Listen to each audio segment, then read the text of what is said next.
Good morning. आइए जानते हैं मेडिकल फील्ड में एक वर्ड यूज होता है सिंक टेस्ट।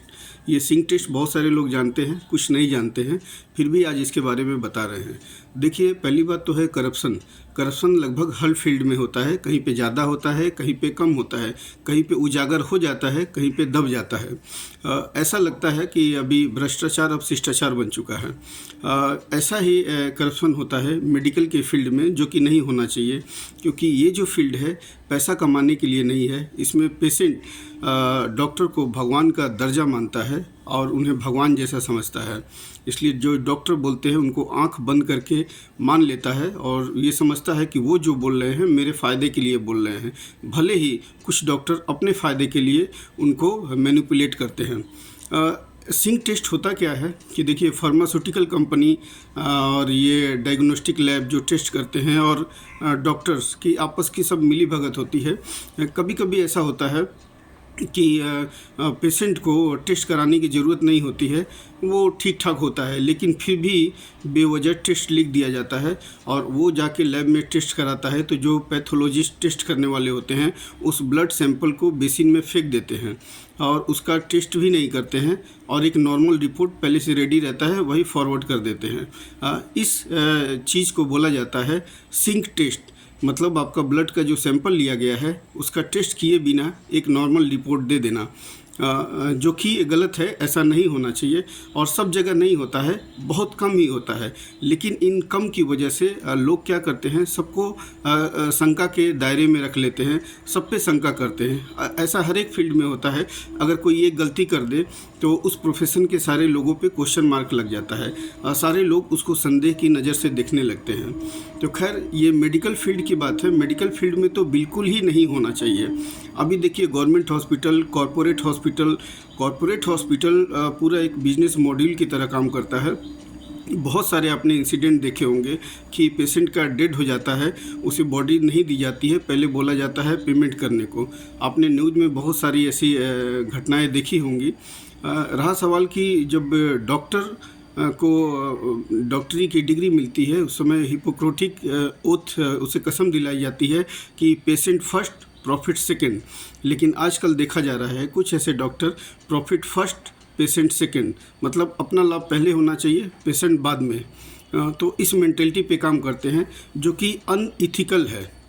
लेकिन ईमानदार लोग बहुत सारे हैं डॉक्टर जो इथिकल प्रैक्टिस करते हैं। बहुत सारे एग्जांपल्स देखा गया है।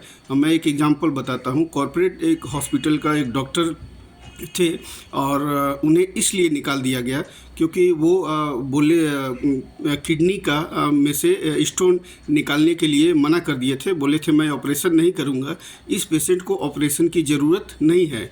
लेकिन उन हॉस्पिटल, कॉरपोरेट हॉस्पिटल के जो हेड होते हैं उनको अपमानित करके निकाल दिया गया। तो ये एग्जाम्पल है ईमानदार डॉक्टर के। ईमानदार डॉक्टर अभी भी बहुत सारे हैं, शायद इसीलिए इस दुनिया में बैलेंस बना हुआ है। लेकिन कुछ ऐसे हैं जो अनइथिकल प्रैक्टिस करते हैं, अपने प्रॉफिट के लिए इस प्रोफेशन में आते हैं, जो कि बिल्कुल गलत है। मैं रिक्वेस्ट करता हूं जो डॉक्टर ऐसा करते हैं, प्लीज़ आप जितने भी लोग हैं वो आपको भगवान समझते हैं, आप उनकी भावनाओं से मत खेलिए। और क्या पता वो किस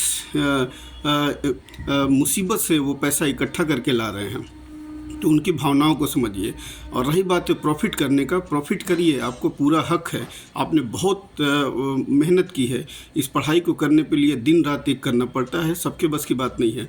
लेकिन प्रॉफिट करिए, इथिकल वे में कीजिए, अनइथिकल वे में नहीं कीजिए, वरना वो आगे चल के वो शायद ठीक नहीं होगा। तो बहुत सारे हैं इथिकल प्रैक्टिस करते हैं, लेकिन कुछ डॉक्टर्स हैं जो अनइथिकल प्रॉफिट प्रैक्टिस करते हैं, उनके लिए प्रॉफिट फर्स्ट होता है। इसीलिए बहुत सारे जो ईमानदार डॉक्टर हैं वो भी शंका के दायरे में आ जाते हैं। मैं ये भी कहना चाहता हूँ, जो स्टूडेंट नीट की या MBBS की तैयारी कर रहे हैं या डॉक्टर बनने की तैयारी कर रहे हैं, अगर उनका मकसद है प्रॉफिट के लिए केवल, तो इस फील्ड में मत जाइए, किसी और फील्ड में जाइए, बिजनेस कीजिए, बहुत सारा पैसा मिलेगा। लेकिन अगर आप किसी की सेवा करने जाते हैं तो आप इस फील्ड में ज़रूर आइए और सबका मान सम्मान कीजिए। और जितने भी पेशेंट हैं, और पेशेंट का सबसे प्रायोरिटी रखिए कि पेशेंट फर्स्ट, उसके दुख, दर्द और तकलीफ़ को दूर करने की कोशिश कीजिए, उसके बाद प्रॉफिट अपने आप होगा। बहुत सारे डॉक्टर हैं इथिकल प्रैक्टिस करके बहुत अमीर बन गए हैं, वो अनइथिकल प्रैक्टिस नहीं करते हैं। तो उनका भी उदाहरण लेके आप इथिकल प्रैक्टिस करके बहुत नाम कमा सकते हैं, पैसा भी कमा सकते हैं। सो प्लीज़ अनइथिकल प्रैक्टिस मत कीजिए, क्योंकि जो पेशेंट है और बहुत उम्मीद से आपके पास आते हैं और आपके हर एक वर्ड्स को वो भगवान का वर्ड समझते हैं कि डॉक्टर जो बोल रहा है वो मेरे लिए बिल्कुल सही है, और वो आपकी बातों को मानता है। जो दवाई लिखते हैं वो खरीद के लाता है, उसे पूरा विश्वास है। बाद में भले उस पर असर करे ना करे, तबीयत ठीक हो या ख़राब हो, लेकिन वो विश्वास करके जाता है। डॉक्टर अरुण गाद्रे और अभय शुक्ला की किताब डिसेंट डायग्नोसिस, ये डॉक्टरों के लिए ही लिखी गई है कि डॉक्टरों की कम से कम आंखें खुले इसे पढ़ के, उनके मन में दया और करुणा आए। इस किताब की पेज नंबर 14 में सिंक टेस्ट के बारे में बताया गया है कि कैसे डायग्नोस्टिक लैब किसी का ब्लड टेस्ट नहीं करते हैं, बहुत कम करते हैं। जिनको लगता है जो मिली भगत होती है, उसको खून को आपको फेंक दिया जाता है, एक नॉर्मल रिपोर्ट पकड़ा दिया जाता है, जो कि ऐसा नहीं होना चाहिए।